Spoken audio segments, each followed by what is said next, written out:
रामं रामानुजं सीतां भरतं भरतानुजं सुग्रीवं वायुसूनं च प्रणमामि पुनः पुनः।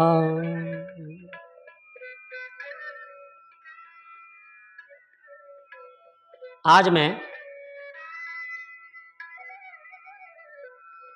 मासिक धर्म के बारे में, हमारे धर्म शास्त्र क्या कहते हैं, इसकी महत्वपूर्ण परंतु संक्षिप्त जानकारी प्रस्तुत करने जा रहा हूं।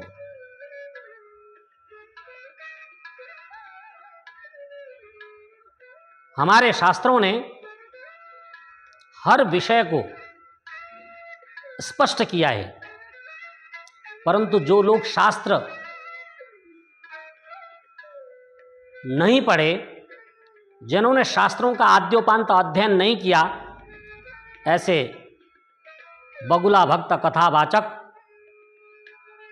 ये कहते हैं कि मासिक धर्म को मानना नहीं चाहिए, इसमें कुछ परहेज मत करो, इससे कुछ बिगड़ता नहीं है। एक बहुत बड़े अपने आप को आचार्य कहते हैं, आचार्य प्रशांत जी, वो कहते हैं ये तो अंधविश्वास है कि मासिक धर्म के दिनों में मंदिर मत जाओ, हवन मत करो।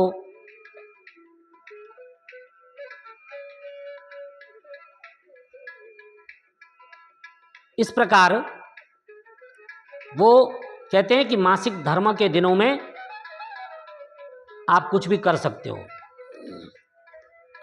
दूसरी साध्वी जया किशोरी जी, जो प्रसिद्ध हैं कथावाचिका, वे कहती हैं कि आजकल बहुराष्ट्रीय कंपनियों ने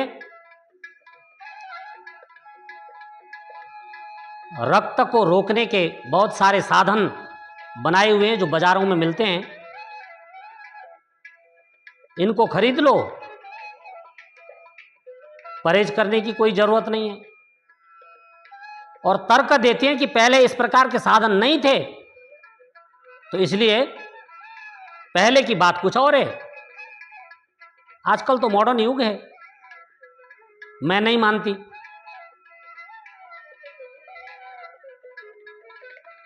इस प्रकार वे लोग वक्तव्य दे रहे हैं।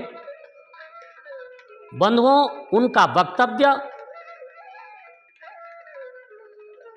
भारतीय संस्कृति के खिलाफ है, भारतीय सभ्यता के खिलाफ है। उनका वक्तव्य धर्मशास्त्र के विरुद्ध है, दोनों का ही, आचार्य प्रशांत जी का और साध्वी जया किशोरी जी का, और अन्य भी जो शास्त्र विरुद्ध बातें करते हैं। परंतु मैं शास्त्र की बात करूंगा कि इस विषय में, मासिक धर्म में क्या विशेष नियम है और हमारे शास्त्र इस विषय में क्या कहते हैं। मैं मनगढ़ंत बात नहीं करूंगा, जो शास्त्रों की बात है, जो हमारे ऋषि मुनियों ने जो हमको बताया है, उस बात को बताऊंगा। सबसे पहले मासिक धर्म का संबंध गर्भस्थ शिशु के निर्माण के लिए होता है। यदि किसी महिला को, किसी स्त्री को मासिक धर्म नहीं होगा, तो मान लीजिए कि वह संतान को जन्म नहीं दे सकती। तो इसका जो मुख्य प्रयोजन है मासिक धर्म का, जो विधाता ने, जो सृष्टि के रचयिता ने जो विभिन्न शरीरों का निर्माण किया है, उसमें जो स्त्री का शरीर विशेष बना करके उसमें जो यह जो मासिक धर्म का जो नियम बना दिया, भीतर शरीर के भीतर उदर में से जो विकृत रक्त निकलने का, यह एक बहुत वैज्ञानिक शारीरिक क्रिया है स्त्रियों के लिए विशेष। तो महाराज मनु ने लिखा है कि ऋतु स्वाभाविक स्त्रीणाम रात्रयः षोडश स्मृता चतुर्भिरितरैः सार्ध महोभिः सद्विगर्हितैः। अर्थात स्त्रियों का स्वाभाविक ऋतुकाल 16 रात्रियों का है, 16 दिन का।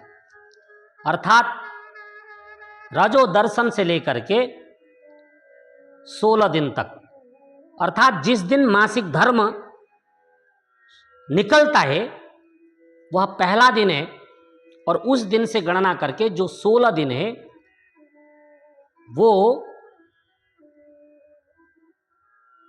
षोडश जो रात्रियां हैं वे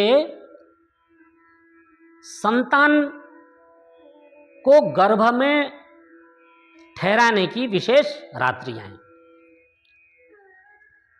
परंतु उन्होंने कहा कि जो प्रारंभ की जो 4 रात्रियां हैं, चतुर्भी ऋतरई सार्ध महोभि सद्विगर्हितैः, जो रजस्वला मासिक धर्म का जो पहला दिन है, दूसरा दिन है, तीसरा दिन है, चौथा दिन है, ये दिन रात दोनों गिने जाएंगे। इन 4 रात्रियों को, 4 दिनों को पूरी तरह परहेज करना चाहिए, यहां तक कि स्त्री का स्पर्श भी नहीं करना चाहिए, स्त्री को छूना भी नहीं चाहिए। संभोग की तो बात बहुत दूर है, पुरुष को उसके नजदीक इन दिनों में नहीं जाना चाहिए, क्योंकि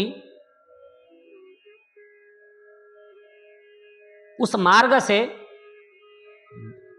विकृत रुधिर बहता है, जैसे फोड़ा पक जाए और उसमें से पीप निकलता है, इस प्रकार जो बिगड़ा हुआ खून है शरीर का वो निकलता है।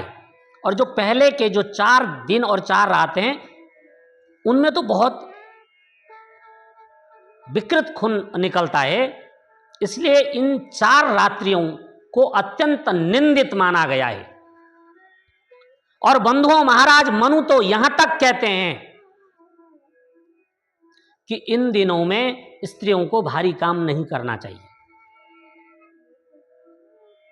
और जो हमारे वेद हैं इनका भी पाठ नहीं करना चाहिए,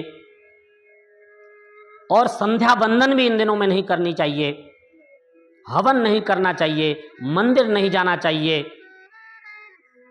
अन्य शास्त्र हैं, आप पढ़ सकते हैं, रामायण है, महाभारत है, गीता है, उपनिषद है, इनको पढ़ सकते हैं आप।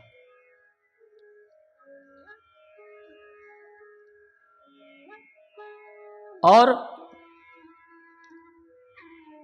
इन दिनों में स्त्री पुरुष के लिए निर्देश किया है,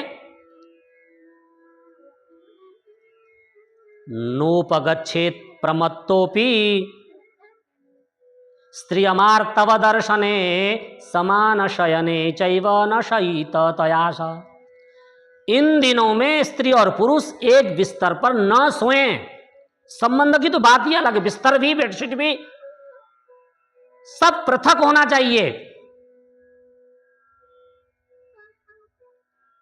जो लोग शास्त्रों के इन बातों का पालन करते हैं वे महा सुखी होते हैं, और जो लोग शास्त्रों के इन बातों का पालन नहीं करते वे महारोगी होते हैं। आपने देखा होगा ना, कुछ बच्चे ऐसे पैदा होते हैं, ये सब उसी का परिणाम है जो मासिक धर्म के दिनों में अपनी स्त्रियों के साथ संबंध बनाते हैं। आपके बच्चे गूंगे, अंधे, बहरे, शरीर से अपंग पैदा होंगे यदि आप हमारे शास्त्रों का पालन नहीं करेंगे तो। बंधुओं, ये बहुत गंभीर विषय है। जो कहते हैं हम नहीं मानते, नहीं मानते, अरे जो आधुनिक विज्ञान है वह भी तो कहता है। अभी पिछले दिनों जब कोरोना हुआ था तो घर के परिवार के लोग एक दूसरे के स्पर्श में नहीं थे, एक दूसरे का शरीर स्पर्श नहीं करते थे, छुआ नहीं खाते थे। इतनी स्थिति कोरोना काल में आपने देखी है। तो उन 4 दिनों में एक प्रकार से स्त्री का शरीर जो है, उसके शरीर में जो रोग होता है वह आपको दिखता नहीं है, परंतु वो बहुत दुष्परिणाम देने वाला है। तो मैं जो रात्रि गणना की बात कर रहा था, तो 4 रात्रि अत्यंत निंदित है और 5वीं, 6ठी और जो 7वीं रात्रि है, इसमें हल्का हल्का रुधिर तो निकलेगा, परंतु अब वैसा रुधिर नहीं होगा जो 4 दिनों में निकलता है। जिस प्रकार किसान खेत में जल ज्यादा दे देगा तो बीज बह जाएगा, और कम देगा तो बीज फूलेगा, फलेगा ही नहीं। तो जितनी आवश्यकता होती है उतना पानी किसान खेत में देता है। इसी प्रकार यदि 5वीं रात्रि से 6ठी रात्रि से 7वीं रात्रि से परहेज करते हुए, 4 दिन तो निंदित हैं ही, और 3 और रात्रियां 5, 6, 7 इनको परहेज करते हुए, खान पान को सुधारते हुए, यदि 6ठी, 7वीं, 8वीं, 9वीं, 10वीं, 11वीं, 12वीं, 13वीं, 14वीं, 15वीं, 16वीं इन रात्रियों में यदि आप अपनी धर्मपत्नी के साथ शारीरिक संबंध बनाते हैं तो गुणवान संतान उत्पन्न होगा, चाहे वह पुत्री चाहे वह पुत्र। पुत्र और पुत्री का पृथक विज्ञान है, उस विषय में मैं फिर कभी चर्चा करूंगा। परंतु इतना निवेदन करना चाहता हूं कि आजकल जो है शहरी वातावरण है, छोटा सा कमरा है ना, और इसलिए जो है बहुत सारे नियम हमारे आपके टूट रहे हैं। परंतु प्रयत्न करना चाहिए कि यदि घर में ज़्यादा महिलाएं हैं तो जिसको मासिक धर्म है वो काम ना करे और लोग करें और खाना बनाएं, है ना। और मान लीजिए घर में अकेली महिला है, छोटे छोटे 2 बच्चे हैं, पति जो है बाहर है, तो आपत्ति काले मर्यादा नास्ति, यानी विपरीत परिस्थिति में जब आप अकेले हैं तो फिर तो आप बनाइए, बच्चों को भी खिलाइए, पति को भी खिलाइए, तो इसमें इतना दोष नहीं है। परंतु घर में सब हैं, उसके बाद भी आप कहते मैं नहीं मानता और जानबूझकर आप हमारे शास्त्रों के खिलाफ चलेंगे तो बहुत दुष्परिणाम होगा। तो बंधुओं, मैंने जो शास्त्र की बात आप तक पहुंचाने की कोशिश की है, आज मैं अपनी बात को यहीं पर विराम देता हूं। तो मेरी बातों को यदि अच्छा लगा हो, शास्त्रोक्त लगा हो, तो आप इस वीडियो को जनमानस तक पहुंचाएं ताकि उन्हें भी यथार्थ पता चल सके। धन्यवाद।